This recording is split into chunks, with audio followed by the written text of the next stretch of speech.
তো এখন এই যে মসজিদে 2 লাখ দেয়, মাদ্রাসায় 2 লাখ দেয়, এতিম বাচ্চাদের বিয়ে করা, এগুলো ভালো কাজ নাকি খারাপ কাজ? পাহাড় সমান নেকি থাকবে না তার কাছে, কারণ সে প্রচুর দান করে। কি করে?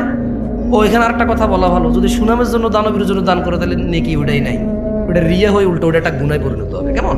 আর যদি মন মানসিকতা ভালো হয়, একটু মন নরম, ভালো মন মানসিকতা, একটা এতিম বাচ্চা বিয়ে করে দিচ্ছে, যা যা কিছু টাকা দাও হয়ে যাক, অথচ টাকাটা কিন্তু সে চুরি করে, ডাকাতি করে, বদমাইশি করে, কিছু হালাল আছে কিছু হারাম আছে মিশ্রিত। কেমন?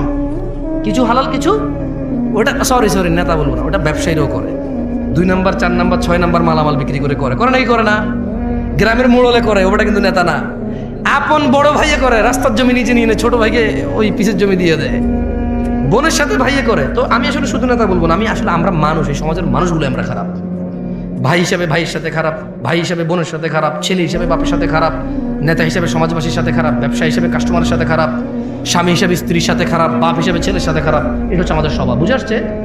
তো আসলে কোনো একটা লোককে এইভাবে দোষ, মানে নেতা হয়েছে এই জন্য দোষ, এটা না। আসলে আমাদের স্বভাবগত জাতি, এই দেশের মানুষের আমরাই খারাপ।